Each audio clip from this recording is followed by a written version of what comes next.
Eu sou Andressa, arquiteta urbanista, sou da cidade de Valinhos.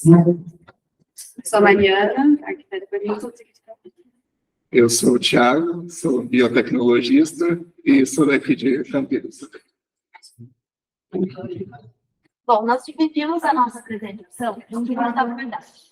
Primeiro, a contextualização do parque, então, aonde ele está inserido, como acontece esse entorno, e depois, de fato, o projeto em si. Então, da parte da contextualização, a gente vai falar um pouquinho desde a localização macro até a cronologia dos pontos principais aí do projeto decorrido.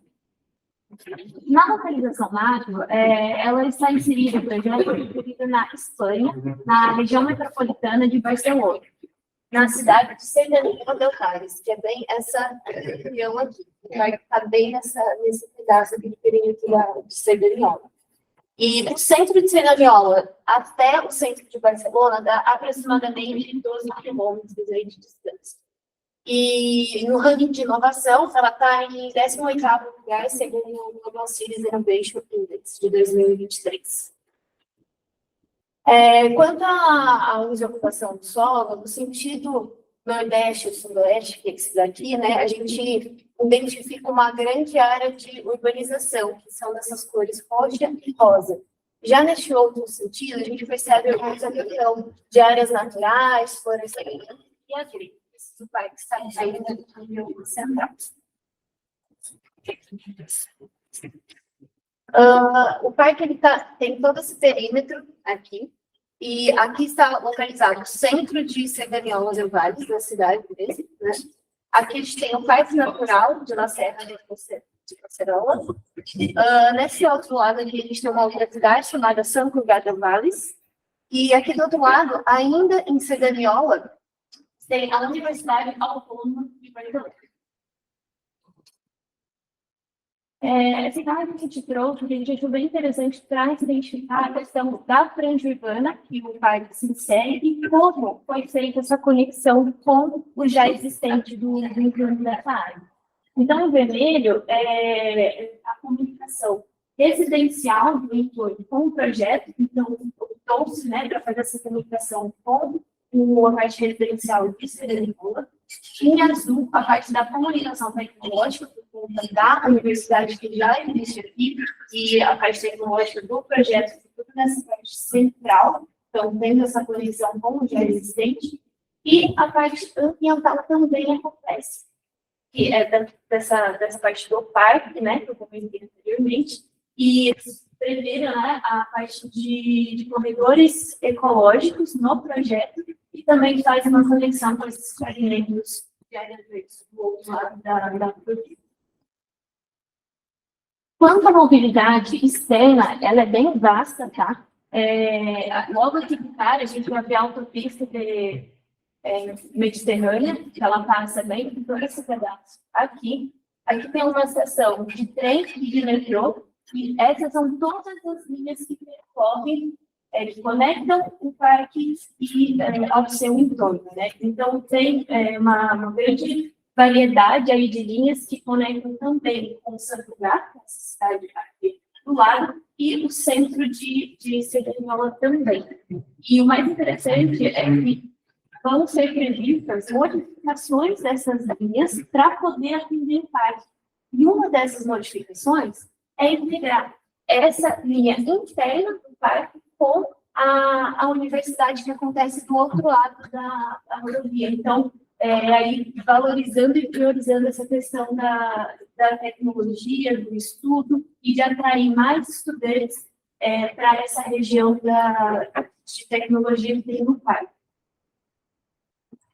Bom, quanto à legislação, a gente percebe que tem uma conexão muito boa com o plano diretor e o projeto em si.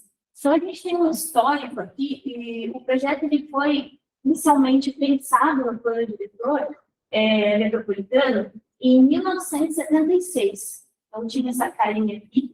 Em 1988, houve uma revisão desse plano, né? E já em 2001, eles definiram o perímetro de projeto. Então, teve uma grande alteração e também já prevendo essa questão dos corredores verdes, né? Aqui a gente já vê a questão do parcelamento do solo do projeto em 2005. Então, foi uma modificação bem significante, em que eles pegaram aquele perímetro já pré-definido e fizeram esse parcelamento. Então, você já identificar esses eixos, né, dos estruturadores do viário, as quadras e as setorizações dentro das quadras de uso. Esse aqui foi uma nova revisão em 2014 do plano diretor, e que a gente percebe que esse trecho todo aqui de baixo, ó, ele foi acrescido no projeto.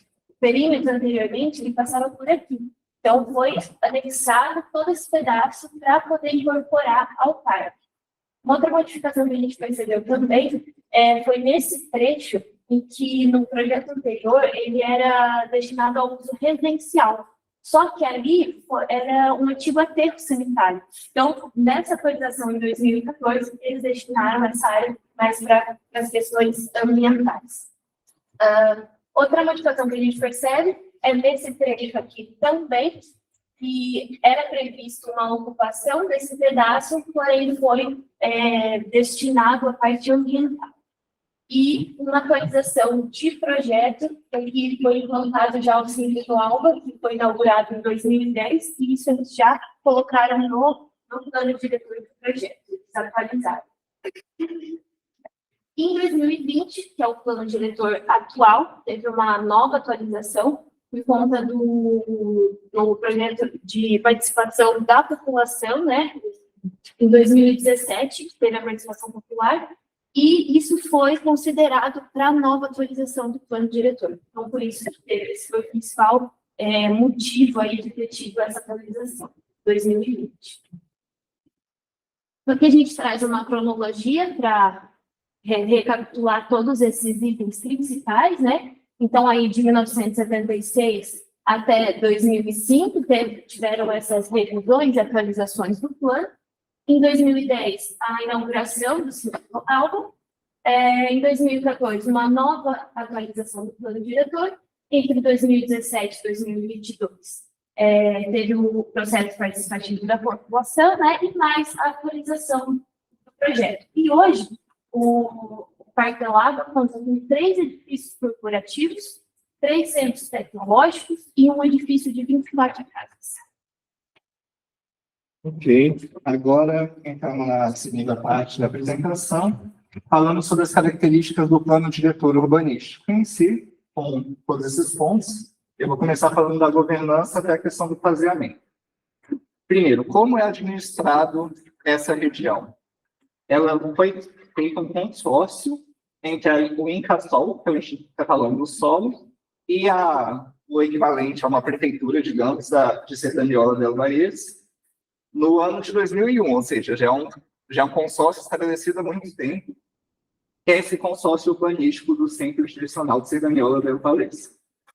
E esse consórcio estabelecido em 2001 foi o responsável pela elaboração do plano diretor urbanístico, em colaboração com a prefeitura, com especialistas da universidade e diversas outras instituições envolvidas. Nesse consórcio, 51% dos direitos e obrigações é do Instituto Catalão do Solo, que é subordinado ao governo do Estado da região da Catalunha, e os outros 49% à prefeitura, ao nível municipal.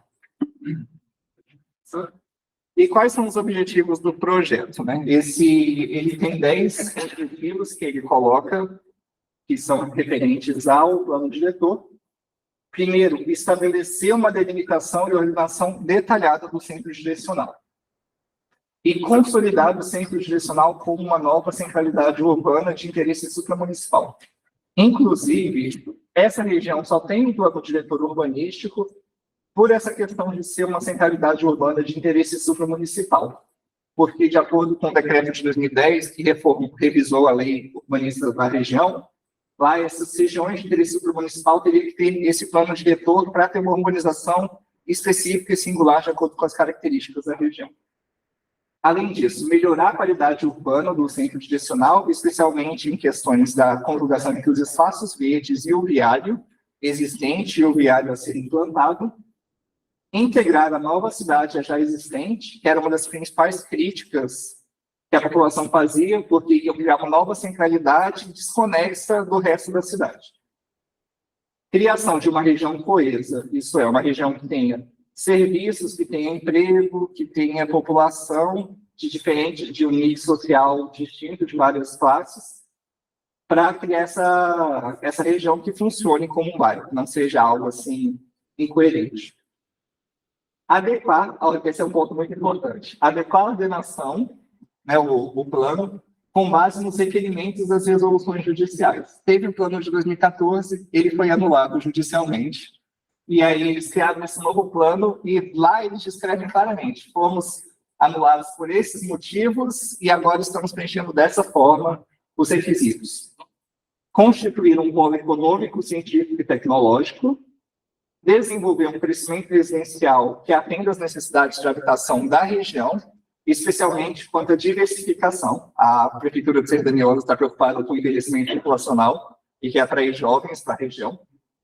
Garantir a produção do corredor verde e incorporar a perspectiva de gênero em todas as fases do processo. Tem até um arquivo, os arquivos do plano diretor, que é sobre urbanismo e gênero.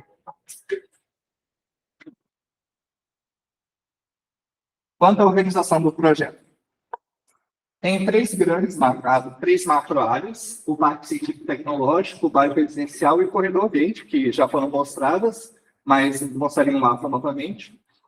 Os pilares do plano diretor, que está organizando com base nesses sistemas de espaços livres e áreas verdes e nos corredores ecológicos, um sistema viário que busca conectar o que já tem de mobilidade externa com o que vai ter de mobilidade interna na região do bairro, e um sistema de equipamento que vai ser distribuído em 3 regiões principais dentro dessa área para possibilitar que toda a população tenha acesso. E, além disso, principalmente pela questão do diretor do consórcio, ele aderiu a muitos princípios de cidades saudáveis, né? Há uma cidade saudável dentro dos conceitos do projeto. Então, ele sentou no arquivo sobre estudo do impacto, de como vai interferir na saúde da população, e determina já alguns indicadores para monitorar isso ao longo do tempo. Então, aqui é uma visão geral do sumário, digamos, do projeto. Cada um desses acaba que é um arquivo grande, inclusive, são vários, o plano de diretor é bem robusto. Tem um documento que coloca tudo que vai ser dito durante o plano. Tem esse histórico, tanto histórico do projeto em si, quanto histórico social, as normas urbanísticas para construção, vários mapas de informação e ordenação, estudo ambiental estratégico e o estudo da avaliação da mobilidade que vai ser gerada, a demanda de mobilidade, a avaliação econômica e financeira, o informe de sustentabilidade econômica, essa avaliação do impacto em saúde, que é o arquivo que eu falei anteriormente, o documento da participação cidadã, descrevendo como foi o processo, o estudo de obras básicas, que traz todos os projetos que vão ser desenvolvidos na urbanização no formato de anteprojetos, o site próprio traz os projetos específicos depois, e alguns estudos complementares. Avaliando, então, esse plano diretor com base no que a gente estudou na disciplina. Nós consideramos que é um parque de 4ª geração, devido a essa questão dele envolver tanto a universidade quanto o governo, ter tido a participação popular e focar muito na questão do meio ambiente. E ele traz toda essa participação, então, de todos esses atores, tanto o Estado, na forma da prefeitura, na forma do governo, a academia, na Universidade Autônoma de Barcelona, a sociedade pela participação popular, a integração com os coletivos e a indústria com as empresas já inseridas na região. Trazendo, então, uma visão de como foi o processo participativo. Ele durou de 2017 até 2019, 2020, e ele contou com 2 fases. A primeira fase, com 3 etapas, era mais para a população conhecer o projeto e adaptarem a coisas do projeto de acordo com essas demandas. Fazendo uma apresentação, digamos, de um anteprojeto, que, na verdade, provavelmente era o plano diretor anterior, que já estava bem estabelecido. Então, eles realizaram entrevistas em profundidade com responsáveis de organizações chaves para o processo, que são essas aqui, que estão principalmente nesse círculo central. Representantes da indústria, do Instituto Catalão do Solo, da universidade, os proprietários de parcelas privadas. 2 coletivos, o REFEM e o STOP, né? O REFEM que repassa um centro jurisdicional, o STOP que era contra o centro jurisdicional, a prefeitura e um representante do símbolo. E fizeram oficinas abertas com especialistas diferenciados, tanto no aspecto de urbanização, mobilidade, meio ambiente e impacto socioeconômico, com a colaboração dessas instituições demonstradas aqui.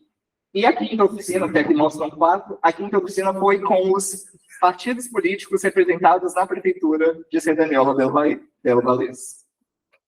E aí, depois disso tudo, eles fizeram uma apresentação pública do anteprojeto já em 2019, isso começou em 2017, as entrevistas e oficinas. Em 2019, teve essa apresentação mostrando os cenários possíveis desse parque no futuro para a população. E, após isso, teve um período de transição, e na segunda fase fizeram uma divulgação pública no site, colocando todo esse conteúdo em espaços públicos da cidade, e fizeram 3 reuniões públicas, acho que uma chegou até ter 200, que foi a maior participação, porque, no geral, nas oficinas, nas reuniões anteriores, tinha sido, em média, 20 pessoas. Alguns destaques desse plano diretor. A previsão da descontaminação do solo, que era uma das principais demandas de um dos coletivos, que falavam que só queriam gerir os resíduos. Mas a população pediu que houvesse a descontaminação do solo, porque vai ter população morando na região e pode prejudicar epidemiologicamente a saúde e tudo, trazer muitos danos para a população. A participação social e a questão de moradia de interesse social, que vão ser melhor explicadas à frente, o tempo de execução, previsto 12 a 14 anos após a aprovação, que foi em 2021, e o detalhamento do plano, o grau de detalhe é bem rico, assim. E o valor do investimento público. Só em questões de urbanização, 250 milhões de euros, no total, 450 milhões de euros. E as âncoras do projeto, o que faz com que aquela região seja tão importante, é o Síncroton, que é o único na Espanha, e, de acordo com o que está escrito lá, é um dos únicos 2 abaixo da linha de Paris, na Europa, que só tem um em Grenoble e um em Barcelona. E a Universidade Autônoma de Barcelona, que é uma universidade muito prestigiada a nível espanhol, que, se não me engano, tem alguns anos que até colocam como a melhor universidade da Espanha, e que é muito forte, tem muitos alunos e traz uma grande população para a região de Barcelona. Esse daqui é o Master Plan, de acordo com o que é mostrado no documento, faz a avaliação da saúde. A parte aqui, essa parte oeste, a parte oeste tem a parte mais verde, que vai fazer a integração entre a Serra da Collserola e um bar que tem aqui mais acima. A parte azul é a questão científica e tecnológica, e a mais pousada é a zona residencial contígua à cidade de Cerdaniola del Valle. Aqui já tem uma imagem mais detalhada, inclusive não dá para ver muito bem, porque é uma imagem bem pesada, assim, e teria que aproximar bastante. Mas tem toda a questão do parcelamento do solo, a previsão de onde vai ser habitação livre, habitação de proteção oficial, onde vão ser os equipamentos, saúde, educação, etc., que são mais distribuídos nessa, que são esses de azul. Inclusive, dá para observar que tem um azul ali perto da região residencial. Ali é uma previsão de um centro comercial também, enfim. Tudo isso, essas são as regiões do plano. E na questão do faseamento, como vão ser organizadas as etapas ao longo do processo. Primeiro, essa etapa 1, central, do Parque Científico e Tecnológico. Essa parte, ela já está bem mais avançada do que as outras, porque ao longo todo esse tempo que a gente mostrou no cronograma, cada mudança de planejamento, já se construiu um pouquinho, né? Então, a urbanização ela já avançou bastante e a finalização dessa etapa está prevista em 2 anos. E aí vai começar a etapa 2, a residencial, que essa é a etapa mais demorada, são previstos 9 anos, porque envolve muitas coisas, como a descontaminação dessa área aqui, que é o maior aterro. Toda essa área aqui quase é um aterro de 182 mil metros quadrados também, mais ou menos isso assim. A etapa 3, que está aqui mais próxima ao corredor verde, mas é mais a urbanização dessa parte. Porque o próprio corredor verde, toda essa parte ecológica, vai ser feita ao longo de todo o processo. E, por fim, a etapa 4, que é a urbanização dessa região abaixo dessa pista, próximo ao Parque de Cocerola. Aí, por fim, essa figura mostra o que já foi estabelecido, por exemplo, essas regiões aqui, o que já foi feito de viário, essas desconstruções de indústrias que tinham, e, por exemplo, aqui também era um aterro que já foi descontaminado. Ali também mostra algumas empresas que já estão instaladas, como a Natura LC, Stradivarius, o próprio Synchrotron e alguns centros de processamento de dados. E aí alguns aterros que ainda têm que ser descontaminados, como o Camplanas, o Avinor, o Belena, e outros órgãos que ainda têm que ser feitos na região, referente às outras etapas do processo.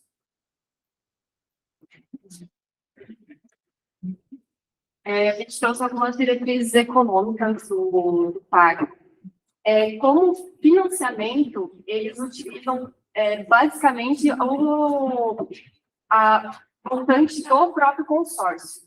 Então, são subsídios e contribuições das entidades, bens e valores patrimoniais, execução das atividades, os produtos do patrimônio e subsídios, doações e auxílios que eles venham a receber.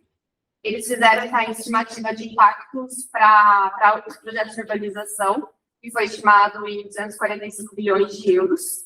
E o consórcio ele vai ser responsável pela execução dos custos e a gestão das taxas que os proprietários de imóveis do parque terão que pagar. Toda essa arrecadação vai ser destinada para o financiamento das ações que são previstas no plano diretor e também para a regulamentação relativa ao patrimônio fundiário e habitacional.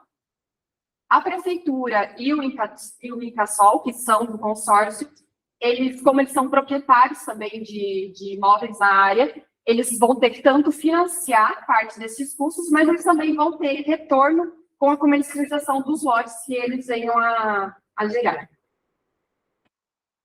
Para as diretrizes sociais, aqui na parte residencial, eles fizeram uma distribuição entre 3 tipos habitacionais.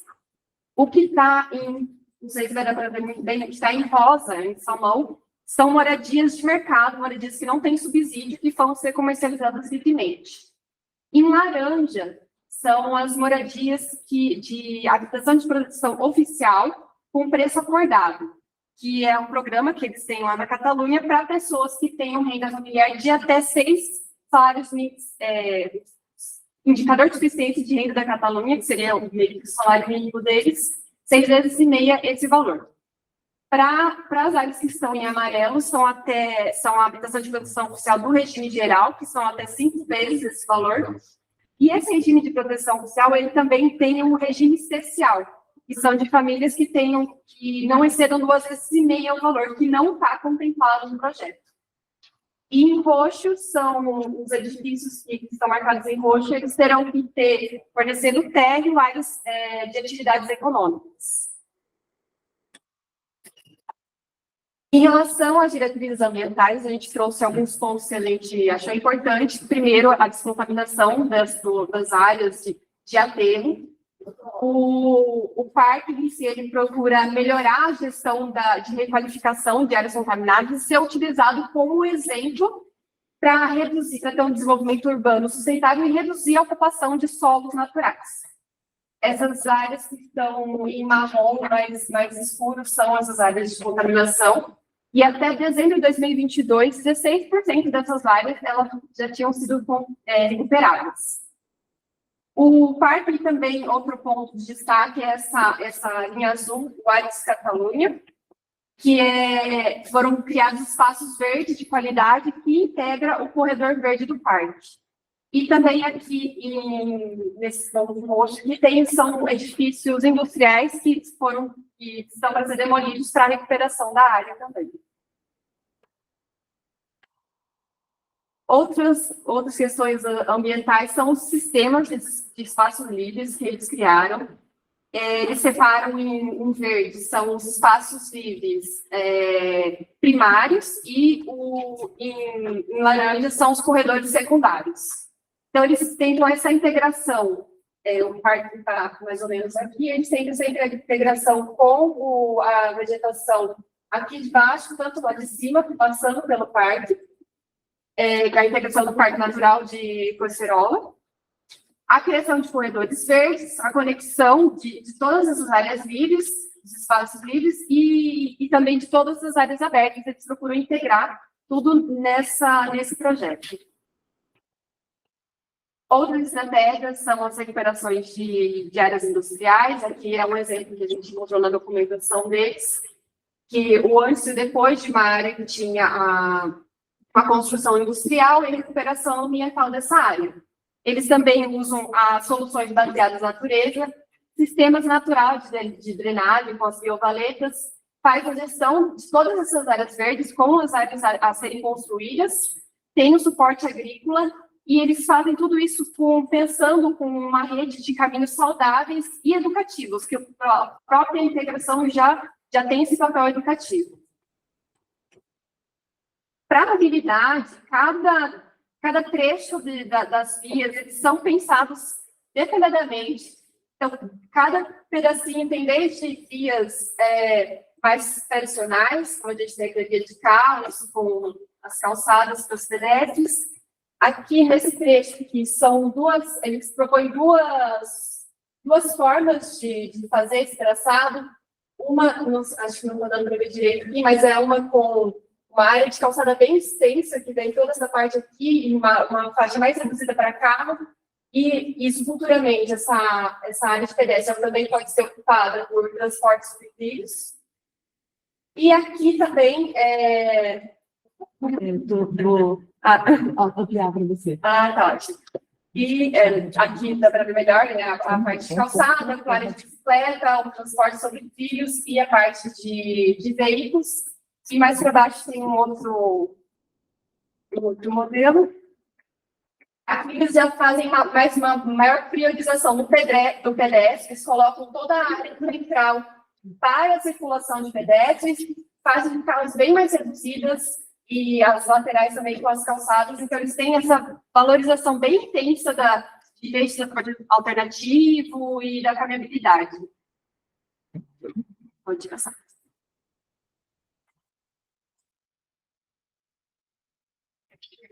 E isso também tem relação com a qualidade de vida. Eles dividem todo o plano diretor em, acho que são 15 ações, que depois eles contrastam essas ações com indicadores de qualidade de vida, que eles dividem em saúde física, comportamental, saúde social, ambiental e global. Então, a gente consegue ver que, em relação à atividade física, o plano diretor está... A atividade física está bem presente. Também em questão de obesidade, é um outro indicador que está bem incorporado no plano. E aí eles vão fazendo essa relação tanto com depressão, com questão de qualidade do ar, de saúde global. Eles fazem todas essas relações e vão analisando o quanto que o plano está englobando essas ações. Eles também relacionam com os objetivos do desenvolvimento sustentável. Dos 17 objetivos, o plano está incorporando 8 objetivos. De saúde e bem-estar, que a gente consegue ver toda essa preocupação deles com a questão de cidade saudável, água e saneamento, a energia acessível, a inovação, a própria parte tecnológica, uma inovação com as cidades sustentáveis, proteção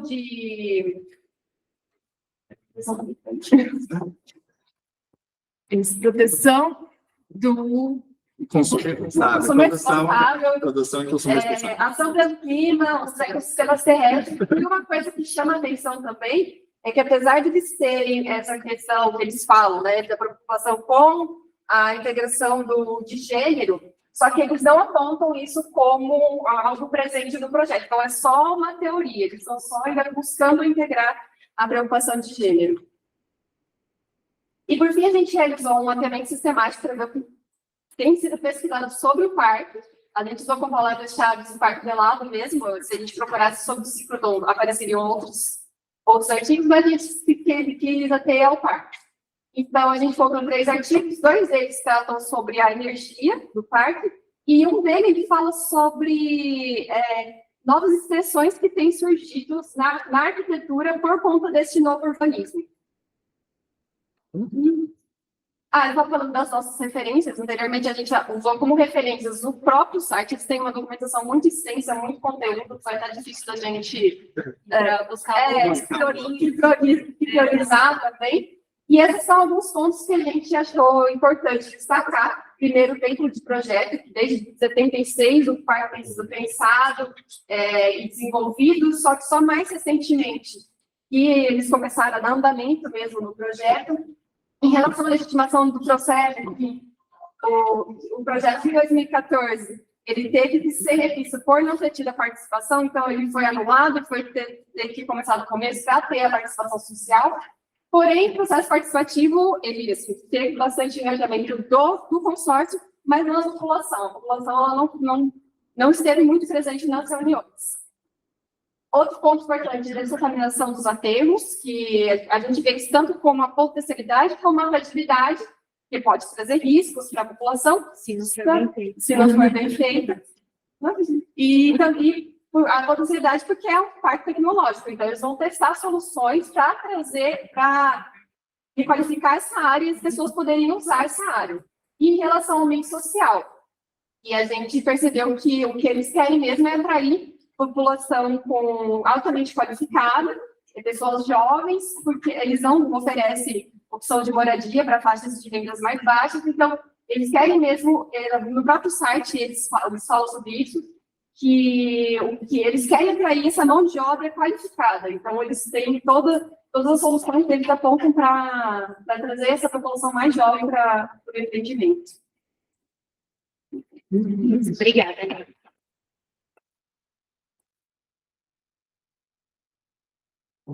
Excelente, gente. Também mais uma apresentação super completa. Então, mais uma vez, vamos fazer o seguinte, vamos começar aqui. A gente tem uns 10 minutos, mais ou menos, para comentários, né? Qualquer coisa a gente passa um pouquinho, mas vamos começar com o público que está presente. E aí eu vou pedir para o público que está online escrever as perguntas. Então, se der tempo, a gente lê. Se não der tempo, aí a gente coleta essas perguntas, passa para a equipe, e a equipe vai passar no Google Classroom. E se tiver alguém que não tem acesso ao Google Classroom, só mandar um e-mail para coc@unicamp.br e a gente passa as respostas também. Tá bom? Então, vamos lá. Quem gostaria? A gente tem aqui, queria só dizer que a gente tem aqui a honra de ter o professor Mariana Plani, que está aqui. E, então, vamos começar com a Silvia. Quem pediu primeiro, Luana? O meu é rápido. Eu perdi em algum momento aí, quando vocês falaram do planejamento do plano diretor, é o plano diretor da cidade ou do parque? O parque tem um master plan próprio. Mas todos aqueles indicadores, tudo deles. É porque, como é uma região de interesse supramunicipal, eles determinaram um decreto que essas regiões teriam que ter um plano diretor urbanístico próprio, porque é uma urbanização singular de interesse econômico e social específico. Então, todos esses documentos se referem ao próprio parque. Então, desde aquela data lá anterior, eles já estão planejando esse parque. Isso, Planejando e revisando. Não, aquela primeira legislação que a gente mostrou de 76 era o plano geral metropolitano. Aí, desde lá, houveram modificações do plano, e o plano próprio, o diretor teve o de 2014, que foi anulado, e o de 2020. E toda vez que fala plano diretor, eu me pergunto. É que eles mesmos chamam de plano diretor. Inclusive, uma coisa que a gente discutiu é o quanto de especialistas, o tamanho do corpo de especialistas que teve o corpo técnico para desenvolver, porque é uma documentação muito extensa, muito detalhada. Eles fazem essa relação com a saúde, assim, muito Você estava falando do plano diretor e dos diretores, assim, eles estão preocupados com a cidade saudável. Daí eu falei, nossa, então é um plano do município, não é um plano do parque. É que eles estão tão integrados, os dois, que gera confusão. Eles têm uma comunicação muito boa. É difícil. Inclusive, no próprio plano diretor, naquele arquivo, o memorial, né, que seria tipo histórico, ele vai mostrando todo o planejamento. Esse planejamento trouxe isso tem aquilo. E a gente tem todos esses planejamentos e como que esse plano conversa com todas essas normativas, assim. Então, é bem integrado.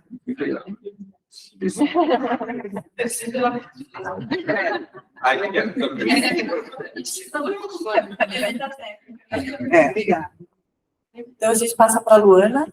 A Luana é professora da área de saneamento, então acho que deve ter sido bem interessante. Sim, assistir essa apresentação. eu ia comentar dentro dessa apresentação de vocês, e aí, quando vocês começaram a falar da parte ambiental, né, eu fiquei interessada. E aí, eu tinha até anotado a pergunta do aspecto ambiental, vocês depois que trouxeram que tinha a parte do sistema de espaço livre, áreas de corredor, mas eu não sei se isso também é uma escala menor, mas não sei se vocês viram em relação a materiais sustentáveis nas edificações, ou até aquela questão que a gente conversou sobre a segregação aproveitamento de água de chuva, alguma coisa desse aspecto que vocês chegaram a ver ou não? Eu lembro que o plano fala que vai ter separação de água de chuva do esgoto, do próprio esgoto. Então vai ter coleta separada. Tem a questão das biovalentes. E agora, na questão dos edifícios, tem um arquivo sobre como fazer prédios sustentáveis, mas eu, pelo menos, eu não li ele com detalhamento, só lembro que vão buscar criar jardim nos prédios e tudo mais, mas sobre os materiais eu não lembro, propriamente. Acho que até uma questão é que parece que o ambiental fica assim, ter corredores verdes, né? Então, uma vez que você tem um parque, um corredor verde, aquilo lá está na dupla X que tem a ver com o ambiental, é isso, e é amplo, é mais do que isso, não é só ter um corredor verde. Só por isso que eu quis fazer essa pergunta. Eu acho que cai naquele dia. Tem um corredor verde, eu tenho. Mas aparentemente tem mais do que isso, Tem mais né? que isso, Tem tem mais. mais É que que eles isso, enfatizaram a questão mais urbana. Mas tem um arquivo, posso até encaminhar depois, um arquivo sobre a construção dos edifícios mesmo e como torná-los mais sustentáveis, digamos assim. Tem todo um arquivo sobre isso, até em inglês, é melhor que não em catalão isso. Sim, claro. Essa coisa que vocês entenderam e tal, analisaram, vocês têm alguma pasta que a gente pudesse acessar? Eu queria ver em particular em que eles montaram o consórcio. Tem alguma documentação específica? Tem um link, inclusive, no site deles, que lá tem Tem. tudo. É até mais interessante a gente passar o link para você, porque lá você pode ter N informações, né? Além das que a gente olhou, né? Então, até mais interessante o link do site. Você conhece para todo o documento. Eles são bem transparentes, eles têm relacionamento muito detalhado, muita informação. Eu não sei se eu encontro do consórcio, que foi em 2001, mas eu sei que da Associação dos Proprietários tem lá os estatutos da Associação dos Proprietários, inclusive.